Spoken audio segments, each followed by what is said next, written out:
30শে জুলাই 2026 মির্জা ফখরুল ইসলাম আলমগীর প্রচণ্ড বিরক্তি নিয়ে সবার সামনে স্পষ্ট করে বললেন, কিছুই বদলায়নি। তিনি বিরক্ত, প্রচণ্ড বিরক্ত। একমাত্র তারেক রহমান বাদে আর কেউ বদলায়নি। 10 দিন পর সেই মির্জা ফখরুল হঠাৎ করেই আবিষ্কার করলেন অনেক কিছুই বদলাতে শুরু করেছে, অনেক কিছু। একটু বুঝিয়ে বলি। প্রথম ঘটনাটা 30শে জুলাই 2026। 30শে জুলাই, একটু খেয়াল করবেন তারিখটা। জুলাই মাসের শেষ দিনের একদিন আগে।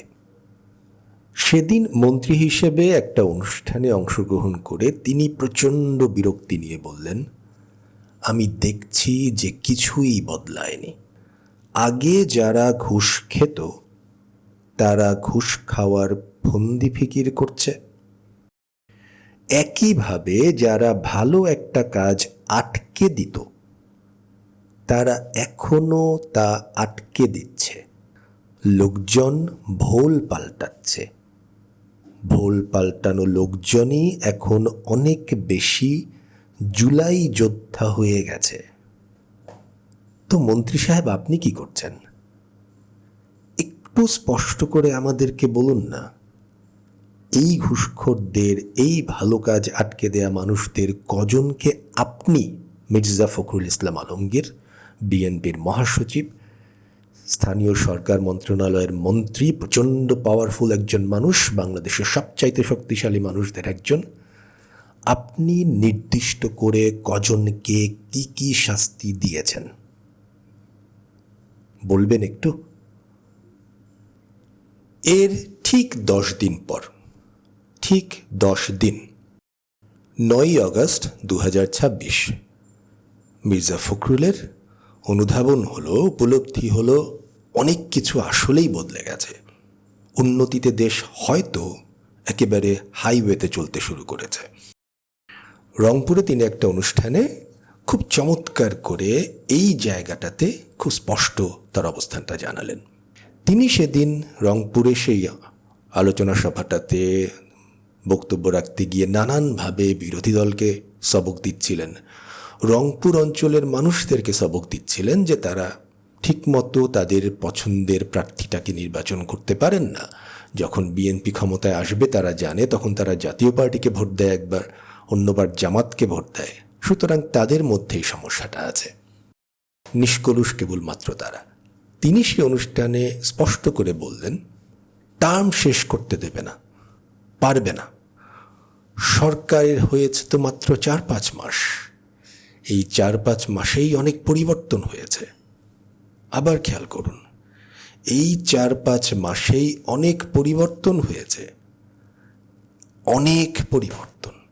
একটা ধ্বংসপ্রাপ্ত অর্থনীতিকে টেনে তোলা শুরু হয়েছে, একটা বিপর্যস্ত প্রশাসনকে ঢেলে সাজানোর চেষ্টা চলছে। কাজটা এত সহজ না, এত তাড়াতাড়ি হয় না।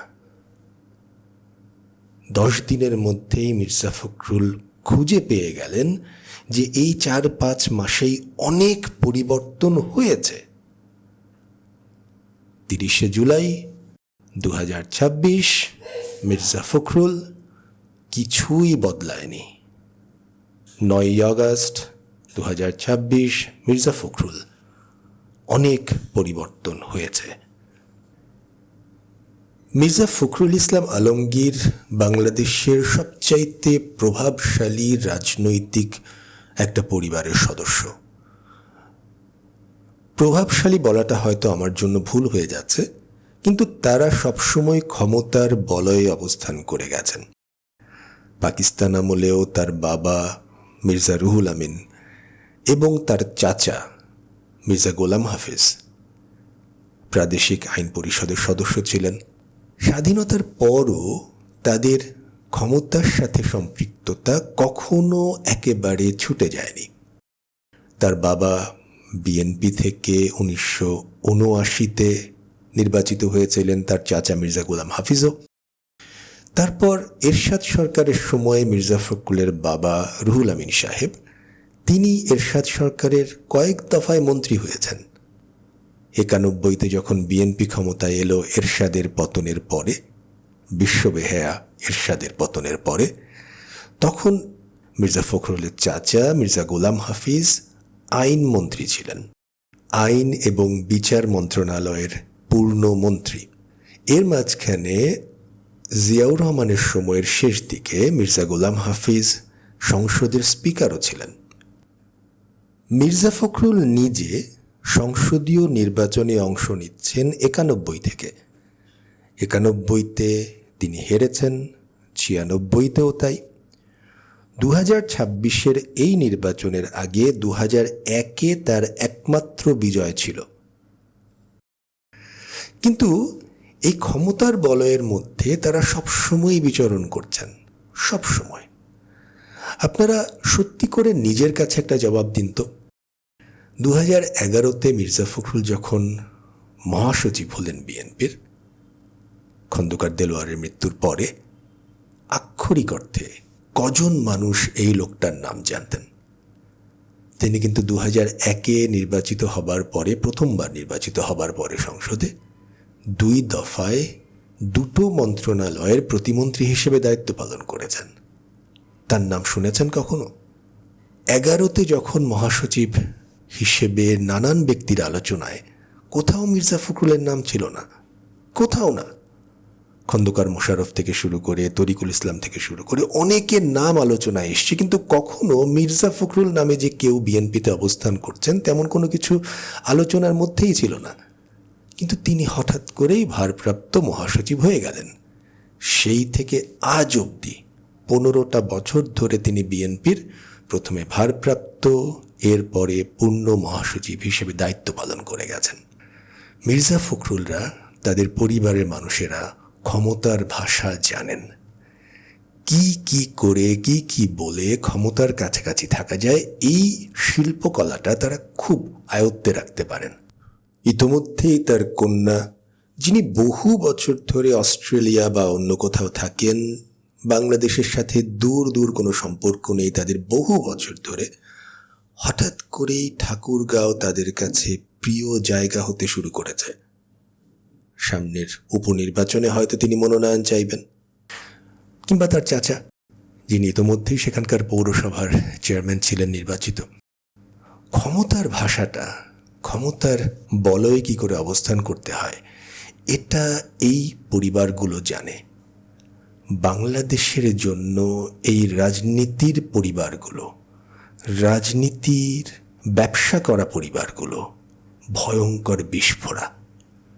আমরা এর থেকে মুক্তি না পেলে মির্জা ফখরুলের মতোই বলতে হবে আমাদের, কিছুই বদলায় না।